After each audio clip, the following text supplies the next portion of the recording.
नमस्कार आप सभी प्यारे विद्यार्थियों को। हमने लास्ट में एशिया महाद्वीप की सिक्स्थ जो क्लास थी वो पढ़ ली थी।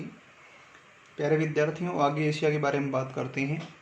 तो आज हम जो पढ़ने जा रहे हैं ये अपना आगे टॉपिक है और ये है एशिया में मरुस्थल कौन कौन से हैं।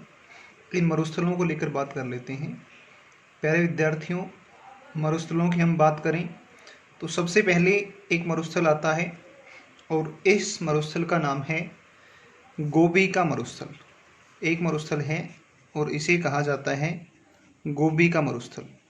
गोबी का जो मरुस्थल है इसकी अगर बात करते हैं तो गोबी का मरुस्थल मुख्य रूप से एक देश में है और ये देश है मंगोलिया।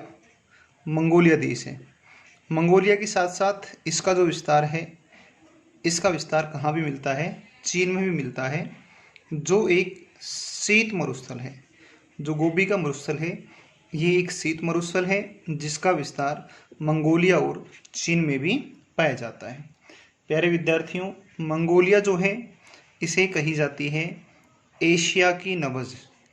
एशिया की नब्ज, एशिया की नब्ज या नाड़ी के नाम से जिसे जानते हैं, ये अपना देश है मंगोलिया। इसके बाद दूसरे मरुस्थल की बात करते हैं तो दूसरा जो मरुस्थल है इसका नाम है तकलामाकन का मरुस्थल। तकलामाकन का मरुस्थल। तकलामाकन का जो मरुस्थल है यह तकलामाकन का मरुस्थल चीन देश में है। तकलामाकन का मरुस्थल कौन से देश में आएगा? चीन में। चीन में प्यारे विद्यार्थियों हमने पढ़ा था कि यहाँ पर एक पठार है और इस पठार का नाम था पामीर का पठार। इसका नाम था पामीर का पठार। और पामीर के पठार पर यहाँ कुछ श्रेणियाँ हमने डिस्कस करी थी और इन श्रेणियों में हम बात करें तो एक श्रेणी हमने पढ़ी थी, इस श्रेणी का नाम था कुनलुन श्रेणी। कुनलुन श्रेणी। और एक और जो श्रेणी थी इसका नाम है तेनसांग। तेनसांग पर्वत है। तेनसांग पर्वत। कुनलुन श्रेणी और तेनसांग पर्वत, इन दोनों के बीच में एक बेसिन है और इस बेसिन को कहा जाता है तारिम बेसिन। ये है तारिम बेसिन। तारिम बेसिन है और यहाँ पर आप देखते हैं तो यही तारिम बेसिन वाला जो क्षेत्र है, इसी तारिम बेसिन में जिस मरुस्थल का विस्तार है, इस मरुस्थल को कहा जाता है तकलामाकन का मरुस्थल। एक बार पुनः आप इस चीज़ को समझ लें। पामीर का पठार, एक श्रेणी कुनलुन, दूसरी श्रेणी तेनसांग, दोनों के बीच में जो बेसिन है इसका नाम है तारिम बेसिन और इसी तारिम बेसिन में जिस मरुस्थल का विस्तार है, ये मरुस्थल है तकलामाकन का मरुस्थल। तो ये दूसरा मरुस्थल हुआ। आगे बात करते हैं और जो तीसरा मरुस्थल है ये बड़ा ही फेमस मरुस्थल है, आपने नाम सुना भी होगा और अपने भारत में भी है। इसका नाम है थार का मरुस्थल। देखो, थार का जो मरुस्थल है, यह थार का मरुस्थल दो देशों में है, भारत और एक है पाकिस्तान। भारत और पाकिस्तान दो देशों में विस्तार मिलता है और इसका नाम है थार का मरुस्थल। थार का जो मरुस्थल है इसे पाकिस्तान में चोलिस्तान का मरुस्थल कहा जाता है। थार मरुस्थल को ही पाकिस्तान में चोलिस्तान का मरुस्थल के नाम से जानते हैं। चोलिस्तान का मरुस्थल के नाम से जानते हैं। ठीक है।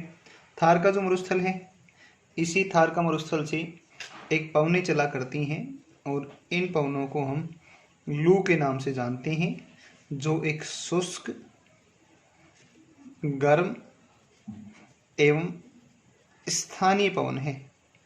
शुष्क, गर्म एवं स्थानीय पवन है और इस पवन का नाम है लू। तो ये तीसरा मरुस्थल हुआ। आगे चलते हैं, आगे बात करते हैं और अगला जो एक मरुस्थल है, इस मरुस्थल का नाम है, इसका नाम है अल नफ्द मरुस्थल।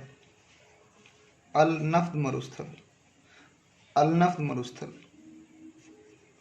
और अल नफ्द मरुस्थल जो है ये मिलता है सऊदी अरब में।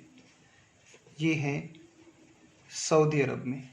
इसके बाद में और एक मरुस्थल की बात करते हैं। देखो अल नफ्द मरुस्थल ध्यान रखेंगे सऊदी अरब, मतलब ये सऊदी अरब में जो दक्षिणी भाग है सऊदी अरब का, इसमें विस्तार मिलता है। अल नफ्द मरुस्थल हो गया। इसके बाद में और अगर बात करते हैं तो अगला मरुस्थल है, इसका नाम है रब अल खाली। रब अल खाली मरुस्थल, या इसे कहते हैं इम्पिटी पोटर। इम्पिटी पोटर, इम्पिटी पोटर। और ये भी जिस देश में विस्तृत है, इसका नाम है सऊदी अरब। ये भी भाई सऊदी अरब में है। तो रब अल खाली या इम्पिटी पोटर भी कहाँ पर पड़ता है। अब यदि हम इन दोनों मरुस्थलों को देखते हैं, एक आपका रब अल खाली है, रब अल खाली,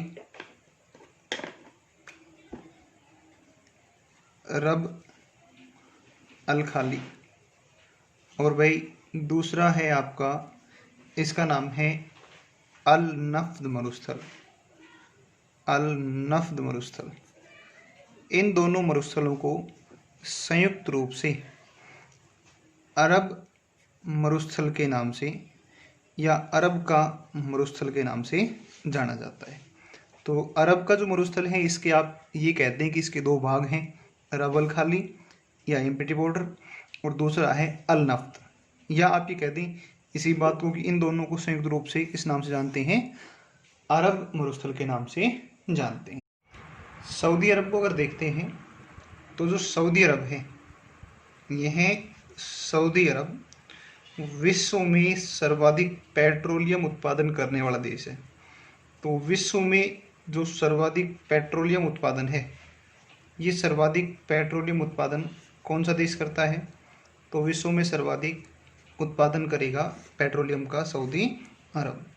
इसके बाद आगे चलते हैं तो आगे एक मरुस्थल और आता है, और इसका नाम है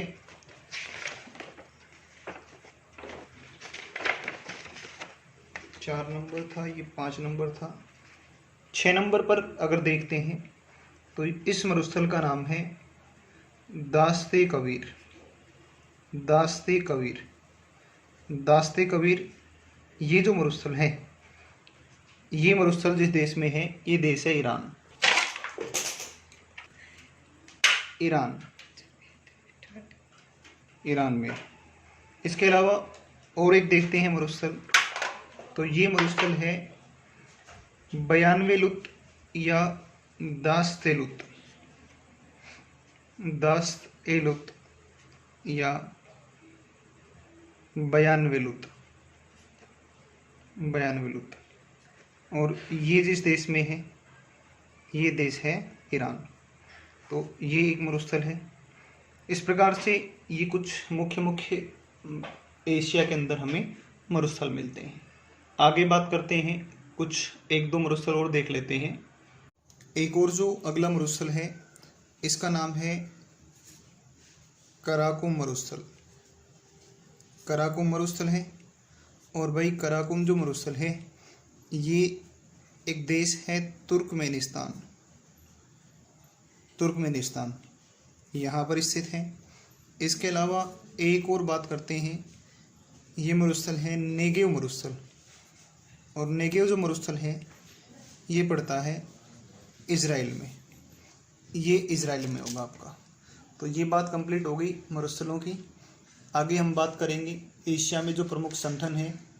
तो प्रमुख संगठनों में हम सार्क की बात करेंगे, और इन सब की हम बातें करते हैं। आसियान वगैरह की बात हो गई, ओपेक की हो गई, कि इनकी स्थापना कब हुई, इनके सदस्य देश कौन कौन से हैं। Thank you.